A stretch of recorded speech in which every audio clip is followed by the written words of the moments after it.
मुखौटा भाग 5।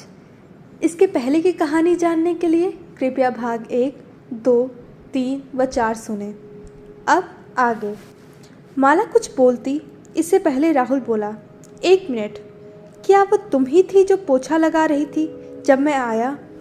हाँ, इसीलिए अपना मुंह मुझे देखकर छुपा लिया था। फिर वह सीधे ही माला को बांह से पकड़कर माँ के कमरे में ले गया। एक हाथ में उसने वही साड़ी पकड़ रखी थी। माँ, माला झाड़ू पोछा क्यों कर रही थी? मैं तो सभी खर्चे भेजता रहता हूँ। यह काम वाली जैसी साड़ी। माला इतनी दुबली कैसे हो गई? यह क्या हालत हो गई है इसकी? आप तो कहती थी कि वह हर समय अपने कमरे में आराम करती है, खाती रहती है, सोती रहती है। ऐसी शक्ल होती है आराम करने वालों की। नई नवेली दुल्हन जैसी तो नहीं, घर की नौकरानी जैसी हालत रह गई है।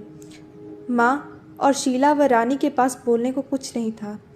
राहुल से उन्होंने बहाने बनाए कि कामवाली छुट्टी पर है। कामवाली अगले दिन भी नहीं आई। कामवाली होती तो आती। राहुल अब तक सब कुछ समझ चुका था। हालांकि माला ने उससे एक शब्द नहीं बताया, पर वह जान चुका था कि उसे यहाँ आने से जानबूझकर रोका जा रहा था। चौथे दिन राहुल कुछ काम है ऐसा कहकर बाहर गया। पीछे से कामिनी जी, शीला व रानी माला पर राशन पानी लेकर चढ़ गईं। कहने लगी, तुम ही ने बताया होगा। जब उसे आते देख लिया था तो उसके हाथ साड़ी कैसे लग गई। यह मत सोचना कि हम तुम्हें राहुल के साथ जाने देंगे। कोई ना कोई बहाना बनाकर रोक लेंगे। तुम्हारी बेहतरी इसी में है कि राहुल को कैसे भी कहकर बताओ कि तुम यहाँ बहुत खुश हो। अचानक से आवाज़ आई, माँ, रहने दो, इसकी अब ज़रूरत नहीं है। कामिनी जी बोली, आ गया बेटा? हम तुम्हारे बारे में ही बात कर रहे थे। माला कह रही है कि उसे अभी हमारे साथ ही रहना है। माला, बताओ राहुल को कि तुम यहाँ खुश हो और इसकी सारी गलतफहमियाँ दूर करो। राहुल बोला, कल निकलना है माँ। कामिनी जी अपनी खुशी दबा कर बोली, ठीक है बेटा, जल्दी आना दोबारा। माला को भी याद आती है तुम्हारी। राहुल ने कहा, अब नहीं याद करेगी माला मुझे। कामिनी जी ने आश्चर्य से पूछा, क्यों? माँ, माला मेरे साथ जाएगी। मैंने हम दोनों का रिजर्वेशन करा लिया है। बीच में जब छुट्टी मिलेगी तब मिलने आएंगे, राहुल ने बताया। माला अबाक खड़ी थी।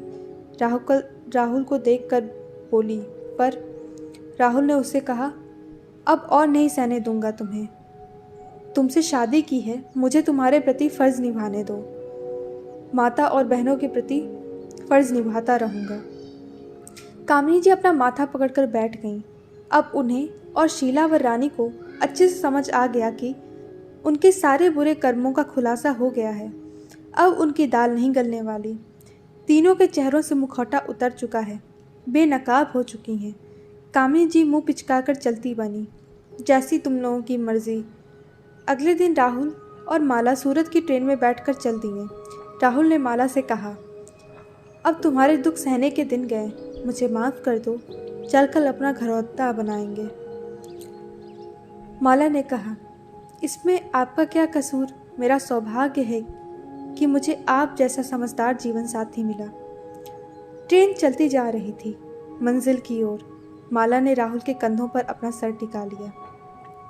दोस्तों, अगर आपको ये कहानी पसंद आई हो तो कृपया इसे लाइक, शेयर और सब्सक्राइब करें। Thank you.